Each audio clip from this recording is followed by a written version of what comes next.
Welcome to a podcast by Deity Animal Rescue. I am your host, Lindsay, and this is Ellen. We are so excited to be here today, and I'm going to cheat and read because I'm actually quite nervous and excited. So I don't want to forget to say anything about our lovely guest. So I need to set the scene in order to properly introduce today's guest. It's the 1980s. Lindsay isn't born yet. My hair is big. My lip gloss was bubblegum kissing potion. And my eyeshadow was bright blue, Wet n Wild.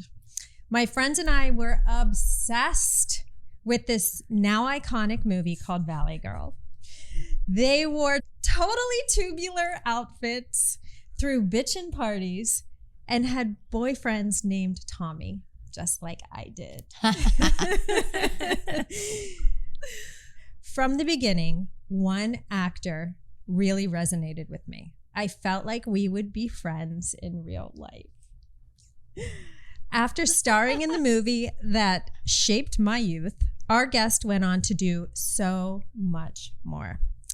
From being the voice of some of Hollywood's biggest characters to being the voice for animals in need around the world, this good human lives and breathes animal welfare.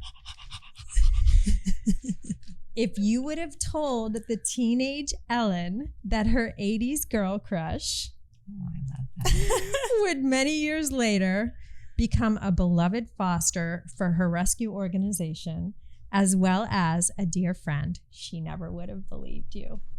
You guys, it's an honor and a pleasure to welcome E.G. Daly to a podcast. I don't know why that makes me want to cry. That is so sweet. You put a lot of care into that. She has that effect on God. people. I actually, if I'm being honest, last night while I was sitting at my desk, Nico had come home. He's laying in my bed and I'm like, you got to listen to this. Can I read this to you? And I kept like, I read it to him and he looked at me. He's like, Mom, he's like, I love that. That's so sweet. I'm literally at the verge of crying right now. I try not to. That's so sweet. But it makes me really happy. Like to think that, you know, I made this impact on you back then and that, you know, life brings people around when you're supposed to meet. And then you and I meet because of this baby puppy with burned feet and the mom. And then we have this friendship now, which I'm super grateful for. Yeah. I mean, but it was true. You were always not just through Valley Girl, but all walks of your career before I actually knew you, I was like, that's somebody, she feels like a sister to me. Yeah, definitely feels that way. I remember the day Hannah's like, oh, we got this great foster application from this woman named, I don't know if you put Elizabeth or E.G. Yeah, I might put Elizabeth to be anonymous. But, yeah. You know. Do you prefer to go by Elizabeth? No, I just, sometimes for like, reaching out to people online or something like that, I try to be anonymous because I don't know like who I'm dealing with. Okay. Well, yeah. Fair. It didn't get past me. No, Ellen knew. She's like, wait. I was like, wait a minute. Can I see that? I was like, if this is who I think it is and she just applied to become a foster mom, I'm going over there for the home check. They did a home check. I'm doing the home check on that one. My home. That's so cute. Yeah, that's great. It was amazing. That's how it works. But you did. We had taken in this mom who was a baby herself. Yeah. And a couple-day-old baby. There was trauma to the baby's back end. Yeah. And you saw that post? Is that what happened? Yeah, I saw the post.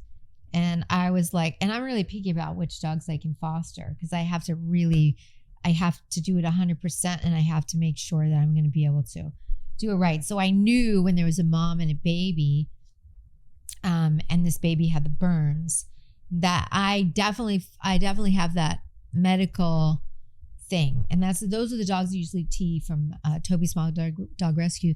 They would always have me foster a dog that had been injured or in an accident or had a big surgery so I just have a thing for a medical thing. So I just knew that I was being called to do that dog. Yes. And that baby. You had said that day, you're like, this is my sweet spot. Yeah. This is the magic for me. Yeah. In my secret life, I'm a paramedic. I had that feeling because I remember you sent a photo one day and you're like, her tail fell off. I was like, okay, I don't typically take those photos very well, but you were just like holding it. I was like, EG is different. Yeah. Your ability to be calm through that entire thing was like, it was kind of like The Fly, you know, the Jeff Goldblum in The Fly, and then he would be in a scene and his ear would fall off, and then he would be in, you know, it's kind of this weird thing, but like, I know like the animal's body, all bodies are amazing. So it's just like animals, just like their bodies, all peak creatures, but this little dog, like I could tell the tail one day because the whole back of the tail had been burned and it was going through like changes.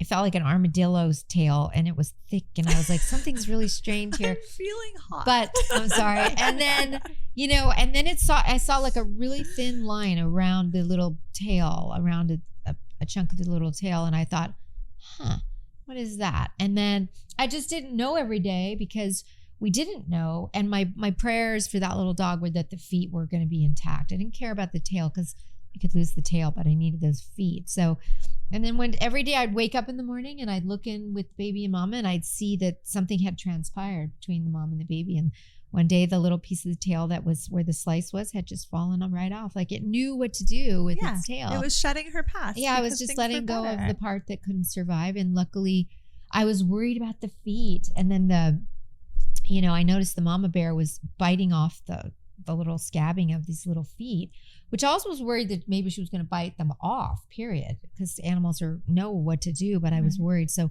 I didn't know. And luckily, and I would just rub the feet with like ointment and massage and circulate. And no one told you to do that, by the way. You knew that to do that on your own. Well, I wanted to make sure that the feet sustained good blood flow. Yeah. And so, and it was just a miracle. So we only lost a piece of the tail on that little baby, and the feet got pinker and pinker, and the baby survived. She sure did. She's thriving. And honestly, we really did not think that puppy was going to make it. It was days old. Yeah, it was very little. And your magic, I do fully believe your magic and the mommy's magic.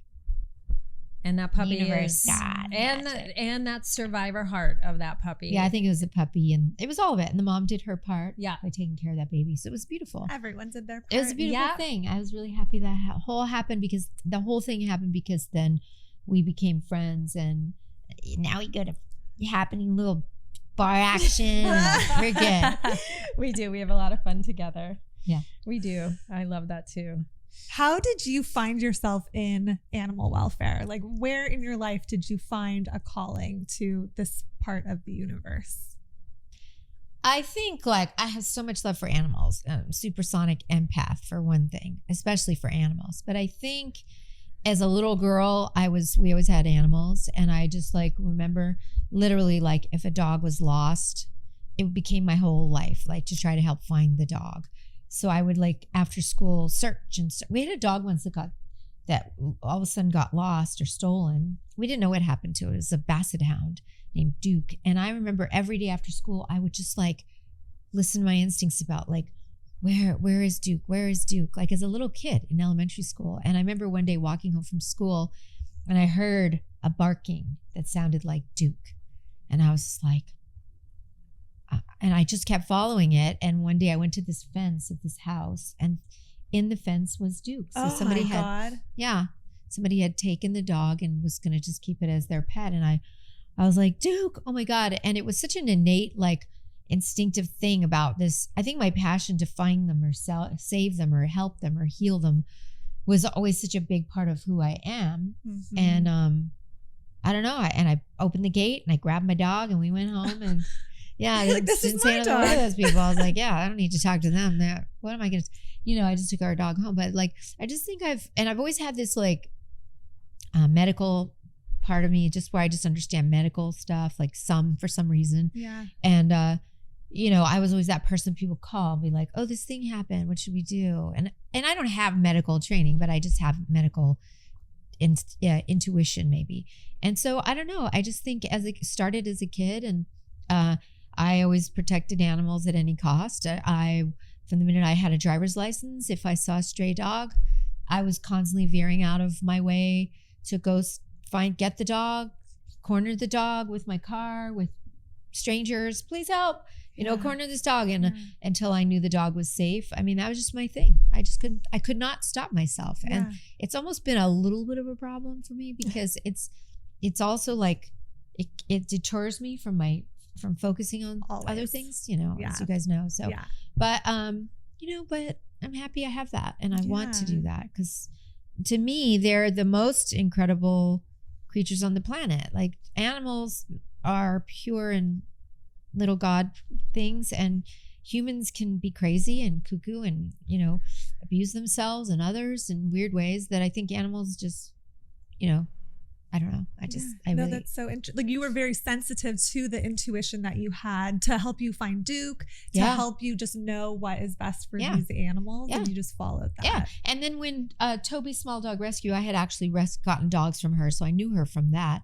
And then one day she called and said, "There's a little dog. Would you want to foster it?" And I was just like, "Oh yeah." And and there were so many after that. There were dogs that had like one dog that had a hernia like this big. It was dragging around like the size of a cantaloupe. So it was a little dog like this big with a giant ball, and it couldn't sit it right. It couldn't lie. It couldn't run. Yeah. And I was like, and that dog had a massive surgery because you know how complicated that is to put all the organs back in the body. We just had one of those too. Yeah. Mm-hmm. And I was like, I'll take that dog. And I have video of that dog sitting in my lap, and I'm singing in my house, like rehearsing, and that dog just sits on my lap and loves the singing, and the dog did beautifully. Or, there's so many dogs. There's so many dogs that I was gifted to get to take care of. So it was, Was the first dog that you were speaking of, was that Ruby? No, Ruby was a beautiful, healthy little dog. I had a dog named Sharky that was a little rescue, like a Chihuahua that I don't know what was wrong with him actually. He just eventually became like stiff as a board. Oh. And he lost his ability to walk, but he finally passed away, and I had another dog that was a rescue, and I needed to get I always like to have 2 at least permanent. Mm-hmm. And so I had called T and said, I think it's time for me to get another dog. If you get a rescue that you think might be a good match for my dog that I still have, because she knew my dog. She groomed them as well. And I just, it was weird with Ruby. It's very instinctive there too. Like with Ruby, T just said, she called, I started looking online, like at different rescues. I started like really like researching different dog rescues and things and looking for this dog. And T herself is a very intuitive human. And one day she called and said, I think I found a dog that might work for you. Like she didn't know. I told her maybe 2 months earlier, and she said, I'll keep my eyes open. And then the day I was really sure I wanted to get this dog, I started looking online, and the next day T called. So that's how very intuitive all of this is. It's very flowing, this whole thing with dogs. So she called and said, there's a little dog that was found in the street, and it's at the shelter. It's tiny, it's young. It looked like it had been bred. Yeah, probably less than a year. And she just sent me a picture of it. I saw the picture and I was like, oh, I'm going to take that dog. Like I didn't even meet the dog. I didn't feel the dog. I just saw it in a picture. And I went and picked her up, and Ruby's an incredible dog. And so really her. And she worked out beautifully. And then this new dog, same thing. This new dog was like, I wasn't fostering as much lately because I've been a little busy. No, I did foster your baby and one other dog. And then T just called and said, there was a dog that was thrown out of a car. A little dog. Somebody just opened the door, shoved it out, and the person behind saw this and were able to wrangle this dog. Thank goodness. And T sent me a picture, said, where this dog is like really freaked out a little, and we need somebody to just a quick foster. And I was like, I looked at the photo of this dog, and I looked at her eyes, and I was like, oh, are you supposed to be my next dog? Oh. That's how crazy it was. It wasn't even like, it was like I looked at her eyes and I was like, oh. And I got her, and she was the only dog my dog likes. My dog Ruby, Ruby. Character. And they got along fine, and she was just easy. She's not confrontational. She's young. She's beautiful, and I kept her. Do you feel like having these 2 dogs who have had histories as rescues play any role in fostering? Like, do they help these dogs in any way? Do they show them the ropes? When I foster dogs, I guess in a way, it depends on the dog, really. It depends on the dog. Like some of the dogs are so deeply traumatized. Yes. But what they do learn from my dogs, which is the most beautiful part, as you know, of fostering to me, is when you've got a dog that's been so damaged that can't even look at you. They literally put their face like that. And when they're like that, that's like to me the real most beautiful thing. Because when you can go take it from doing that to where what my dogs show them is like when I come in the door, and I usually have them a little separate at first. When I come in the door, my dogs will be happy and wagging their tail, and this dog will just keep their face down. But they learn that. They learn, oh, she's safe. She's safe. Oh, she's safe. And then the most incredible piece of the whole thing is when I come home that day and that little foster is wagging its tail. Oh, and it's that's the unspoken stuff. Yeah, that's like, oh my God, that dog is, that's where my dogs teach them. But, they're all a little different. And sometimes my dogs like one of the dogs or don't. But whatever it is, they learn from each other. Yeah. You're a Chihuahua mama. I like Chihuahuas, but I rescued a husky once from the shelter. I had a husky for 8-9 years that I kept, and Rottweilers we've had in our family. So, but now these days it's smaller dogs just because they're easier for me. Sure. You take them with you. I like to be able to take them. Yeah. When I travel, I like to be able to take them with me. The big dogs I can't, but I love big dogs too. Yeah, me too. Yeah, big dogs are cool. They're big cuddle dogs. Oh God, I love them. Yeah. Speaking of big dogs, yeah.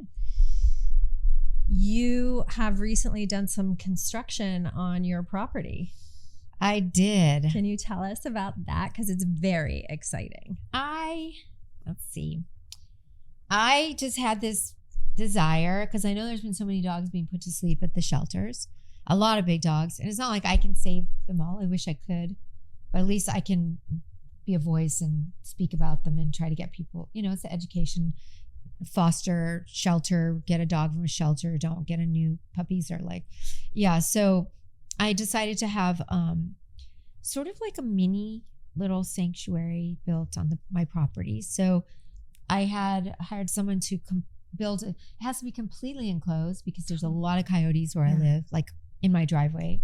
At times there's so I had them build it secure with like concrete blocks that go down into the ground and poured concrete around the rim, and it's all enclosed. And I just have this little sanctuary, mini temporary sanctuary, in case like one of the rescues that I work with says there's a dog and it will be euthanized, and it's the dopest, coolest family dog that the family owner died or something happened and they are just completely, they've never been in a shelter, they've lived in a nice home. Like, I want to be able to save some of those dogs before they get euthanized. And so I just had this thing built, and we haven't started using it yet.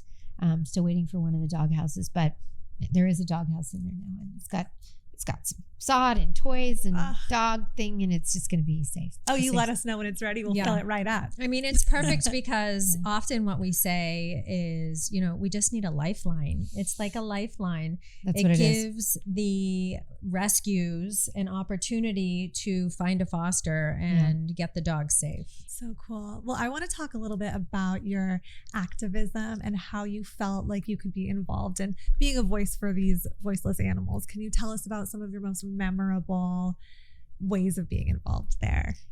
With activism. Yeah. Okay, well, it started many years ago with Last Chance for Animals, which is Chris DeRose. And I actually met Chris DeRose when I was 15 years old. Wow. I was scooping ice cream in an ice cream parlor, and in walked this beautiful, handsome, awesome, strong man. And I was like, dang, I was there. I got the job at Clancy Muldoon's to meet the cute boys, and then in walks this handsome man. So there were cute boys and cute men. And do you see now why I was like, she could be my friend? Yeah. You're like, what kind of ice cream do you want? Yeah, and my knuckles are still fat from scooping ice cream at Clancy Muldoon. They're strong. They're strong. But yeah, he walked in, and for some reason, he and I had this deep connection, and it wasn't weird or creepy like some people. Like, you were 15. I was like, it wasn't like that. It was like we just had this respect for each other as humans, and I really saw him, and I think he really saw me. And then over the years, we just stayed friends. And then when I was, probably old enough to go, I went to the protests that they were doing at UCLA, where they were standing on the corners, fighting for the animal, testing animals. And those were some of the animals they went in, broke in, took them out. these terrible abused from being animal tested animals. So I started back decades ago. And then whenever they did events, I was there. I did my own events on my property. And then I started doing the protests for Last Chance for Animals for the faux free Fridays, which are pretty intense and very loud. Yeah. They walk through the streets of Beverly Hills, big tribe with showing what happens to these little animals that you're wearing fur from. The mink furs and all those little creatures, those beautiful creatures, and how they live in deplorable conditions. So I did a lot of that. And then the soy dog, I do, the soy dog marches and the Korean consulate where we hold, we did this one march where we held deceased dogs that were local dogs that had passed, but they allowed us to use them to draw attention, to get as many eyes on what happens to dogs at the soy dog meat trades. So we did those. So it's endless. It's kind of endless, the amount of stuff that I kind of look back and I'm like, I can't believe I've done that much stuff. Yeah, seriously. But I'm super grateful, and it doesn't feel like I've done hardly anything, but I have done a lot, and because I feel like there's so much work to be done. So I don't know. Yeah. Does Chris DeRose want you to go to Korea? Yeah. I mean, I think I haven't really talked to him about that. Could you? To be honest, I think I'm having to be a little careful with my That's what I was going to ask, because you said you're such an empathetic person. I'm having to be, like I could never walk in and see them doing what they do to animals without becoming probably violent. And I don't believe in violence, but I wouldn't be able to stop myself if I saw somebody trying to harm an animal that was screaming. I couldn't stop myself. So I know that I have to be careful where I put myself. Right. Because I also, I have to be careful. Yeah, you got to protect your heart. I do. I have to be careful. So but and that brings up a good point, because you and I have had many a conversation about this. Yeah. Being an empath. Yeah. Wanting to do it all. Yeah. Taking on these animals and their energy and their sadness and that responsibility. I feel like you have come a long way. And that's just through knowing, both sides of this. Like, you do know when to pull back, when to put the oxygen mask on. Yeah, that's a really big part. Teach us your ways. This is what we are learning. We're working on. I mean, that's I keep having incidences happen where I have to learn to step back.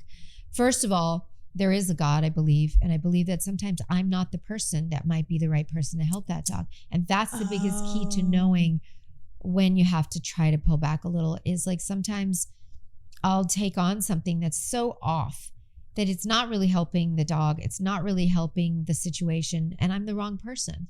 So I think that's the key, is knowing when not to play God, and just nobody's God, and when to realize like I might be the wrong person. It's like helping somebody that's a friend. It's like you might want to help someone that's a friend, but then you might also realize I'm not the right person for that person. There's someone better suited. There might be somebody that might really be able to be a better person for them. So I think if we step in too much in the wrong places, you're doing a disservice, because you're not allowing the flow of the right situation to come. So that's the one thing I try to do.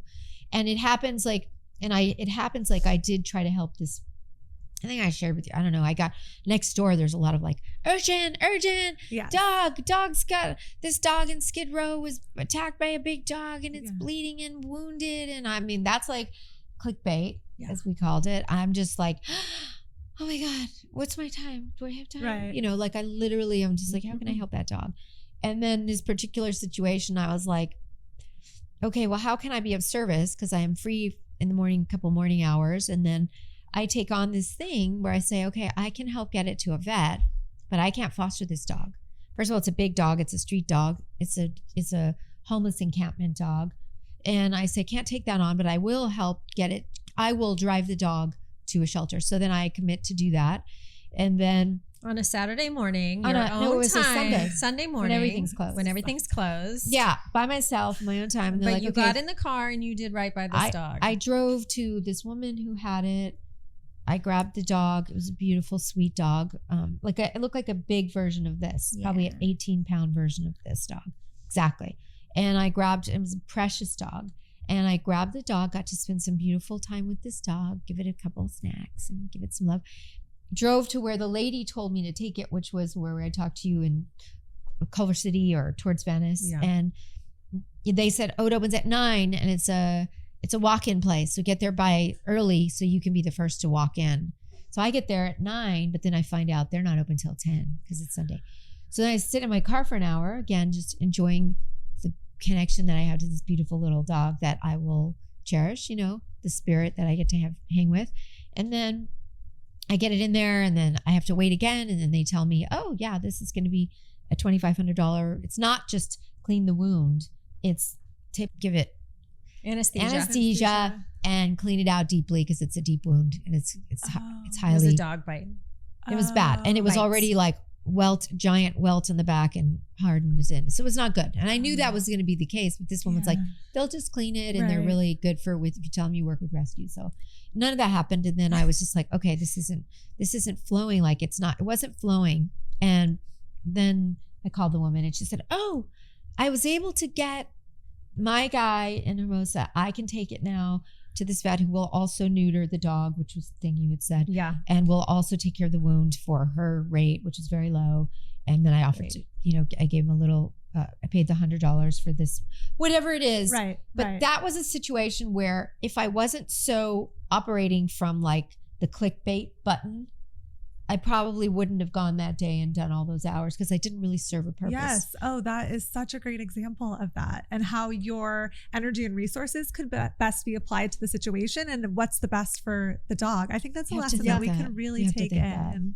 I mean, you were definitely going to be there as backup because if the rescue that ended up taking the dog hadn't been able to do what they did, like there was a you timing were ready thing to where help the dog. I was financially and I was, and but it is a very delicate situation. Totally, and it is a very the world is already in there's a lot of suffering in the world right now, which I think is why I feel a general delicate. I feel a little delicate because the world is like humans, And my thing has always been for animals, but right now you can't help for feeling like innocent children and people all of every religion of all places. I don't want to see people suffering because it's just feels terrible. So so especially now I'm having to be very delicate with myself and with what I can take in as far as such a good lesson. Yeah. Yes, we will remember this conversation, won't we? Yeah. I don't want to say, what would EG say? What would EG say? That's you have to think, but if there's no resources and you are the saving grace, then you want to jump in if you can. And, that person hasn't had a lot of resources, but I was just, you know what it is? It's the franticness. And I think that's the case in life. Like it's the franticness in life where you can make a good choice or where you can take a pause. Like I love the saying, take a pause. And you can really feel like, what's the right next moment here?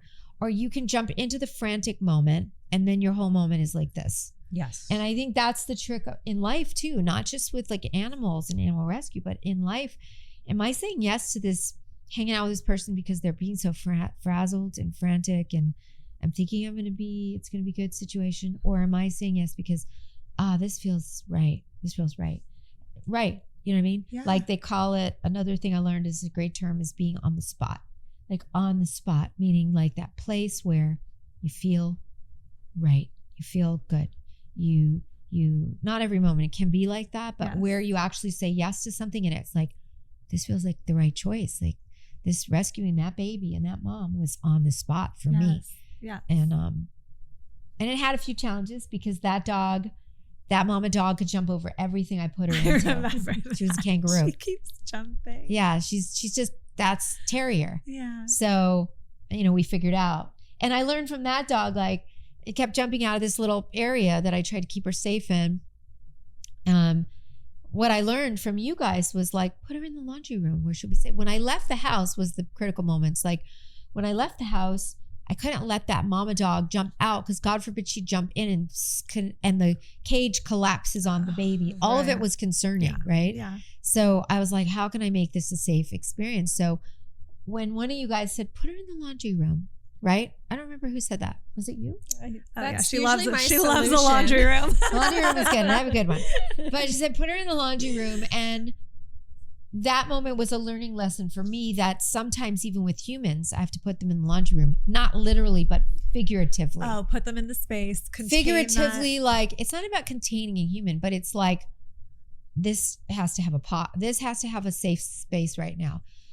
Like this isn't my task is another word I heard. Like, is this your task? This isn't my task right now. I can't manage all this person's stuff. So like figuratively, like put a pause on it, put it in the laundry room. With the dog, put it in the laundry was literal, but it actually was very beautiful for that baby and mom because that mother dog was able to nurse the baby so well because she wasn't disrupted by all the stimulus. And the baby was happy because her mama was right there with her. There were so many reasons why the laundry room was the right thing. Just as in life with human beings, there is a reason sometimes why you need to not talk to that person that's frazzled because maybe they need to go to the right person to get the right help, and I'm not it. So it's there's a lot of lessons I learned from dogs. I think, the three of us sitting here, all of us being empaths, all of us work on our boundaries, which isn't always, don't always come easily for us. And you and we all both of you, like, it translates also not only from animal welfare and doing what we can and knowing when we need to just take a step back, but also with humans too, and setting boundaries, because humans too will take what they can from you. And you get to a certain point in life, and I'm definitely there, where I could take a step back and say, you know what? This relationship does not serve me anymore. And I've got my people and I'm good. And I'm still learning the, animal part of it. That's still a little bit more of a challenge, but it's a work in progress. And as you get older, your tolerance gets less for like craziness. Like, as you get older, you definitely like, you see things a lot clearer. Like, when you're young, it's like, oh, this is fun, but it's also scary and painful. And then as you get older, you're like, oh, this isn't safe. Like the visual gets clearer as you get older because, your tolerance is like, you've learned, you've had enough of this to know like, oh, that's not good. That doesn't feel good. Dating, this, that, all of it. You just start to get it's really powerful as you get old. I mean, some people don't like getting older, but I love the wisdom that does come and the knowledge that comes from certainty, from experience. You can't have it without so many experiences. You can't get that certainty, and so it's pretty incredible when you really start to listen to your hell yes in your body and your hell no in your body. It gets very clear, like, oh, this isn't feeling good. And life lately, it's like I've been trying to feel where my hell yeses are again, because I kind of hit new walls of like, my whole life was like, I want to get married and I have kids. I want to raise a family and dogs and I have a house, a beautiful house, and this car and that marriage. And I've had all that, right? And then all of a sudden your kids grow up and your kids move out and they're amazing and you're divorced and we're great. We're super great. And my animals are great. And then you're like, what is the next hell yes? And it's a weird thing when you're not sure yet. It's like, it's a weird thing when you're not sure yet. Because when I was young, when you're young, it's so clear. I'm going to get married, or I'm going to go to school. I'm going to have this career. I'm going to find my soul, my husband or my wife or my partner, whatever. I'm going to have children. Like the package is like so clear when you're young that nobody gives you the package when you're, after you have all that, like, what is the next like thing that will really rock your world? And it is starting to get a little clear to me that it's deep connection that I have had with animals, that now I have to find with humans and find the right humans to have that with, because I don't feel deep connection with some humans I don't connect with at all. And so it's been really trying for me, because I'm trying to find a new tribe of people that I really love. Like I put a post on my social media that was, I don't do it a lot, but once in a while I post something really vulnerable, and I just said, sometimes you're like you're going to parties and you're hanging with your friends and you're like, why aren't I having fun anymore? Like, why isn't this fun for me anymore? And then it's not that it's not fun for you anymore. It's that they're not your people. They're not your people anymore, or they're not your people. That it's time to find your people again, and your people have changed. The tone of your people have changed. Like, I'm not a drinker, like big drinker, like you, I noticed. And you know, I'm not a big drinker. I'm not a big drinker. I'm not a party. Yeah. She means I'm not a big drinker. Yeah, you're not a. You know, we don't. We do go like out. a one glass wine. Yeah. Same as me. Like, We fake it. I need to. I can have fun without it, but I'm starting to notice like some of my friends are still like partying and drinking, and and then by a certain time of the night, they start getting really loud and they start picking fights, and I'm just like, okay, time to go. It's like it's time to go. Like it's like so typical, the behavior and the mood swing and the thing that it's like, they're not my tribe anymore. And there is a loss with they're not my tribe anymore. You know what I mean?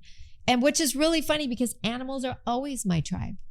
They're always my tribe. Yeah. They never shift. Like, you know, they're always like, I always resonate with the gentleness of, you know, the nature of animals, because they don't change. Like, they don't do substances. Right. So they're not wacky. That is true. They're not, you know, and humans go through difficulties and then they have like emotional things that happen. And so like, you know what I mean? And animals do too, to a degree, but it's different. So, you know, life has been more about like, where is my tribe now? Right. Yeah. So by protecting your peace, you're kind of conserving your resources so that you can give it to the area of life that's needed most. And when it's being drained by people or things that are not serving you anymore, it's taking away that energy from somewhere you could put it that's really effective. Exactly. Yeah.